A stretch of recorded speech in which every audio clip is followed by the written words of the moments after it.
वगैरह नहीं करता। शुक्रिया आपका बुलाने का। मैंने एक हफ्ता पहले इन्फर्ट में जो तकरीब थी उसमें भी ओवरसीज़ पाकिस्तानी जो हमारे यूके के उनसे एक रिक्वेस्ट की थी कि आपके इलेक्शंस आ रहे हैं 4 तारीख को, तो आप लोगों को अपने इर्द गिर्द सब जितने भी दोस्त अहबाब हैं सबको कहना चाहिए कि जितने भी कैंडिडेट्स आपके पास आते हैं कैंपेन करने के लिए तो उन सबको बोले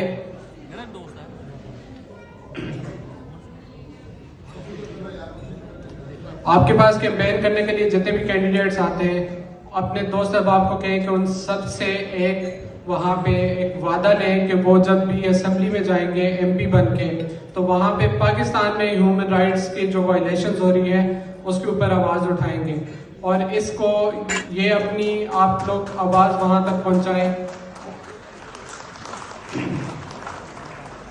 पाकिस्तान में 10,000 से ज़्यादा हमारे जो वर्कर्स थे, हमारे जो सपोर्टर्स थे, उनको कुछ को अगवा किया गया, कुछ को अरेस्ट किया गया। इमरान खान साहब अरेस्ट हैं, उनकी अहलिया अरेस्ट हैं, शाह महमूद कुरैशी साहब, परवेज़ इलाही साहब रहे काफ़ी अर्सा। हमारी ख़वातीन डॉक्टर यास्मीन राशिद, सनम जावेद हैं, आलिया हमजा अभी तक अरेस्ट हैं। इसके अलावा कई ख़वातीन हमारी अरेस्ट रहीं काफ़ी 8-8, 9-9 महीने। इसके अलावा अगर देखा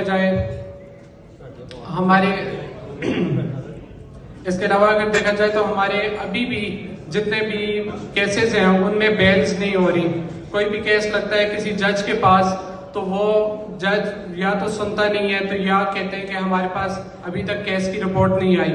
ये सारी चीज़ें इस टाइम पाकिस्तान में चल रही हैं। कासिम भाई और जुल्फी भाई आपको डिटेल में बताएंगे कि क्या हो रहा है, लेकिन आप लोग अपनी जिम्मेदारी ज़रूर अदा करें, अपने कैंडिडेट्स तक ये पैगाम ज़रूर पहुंचाएं, उनसे वादा लें कि वो इमरान खान के लिए पाकिस्तान में ह्यूमन राइट्स की वायलेशंस के लिए आवाज़ उठाएंगे। Thank you.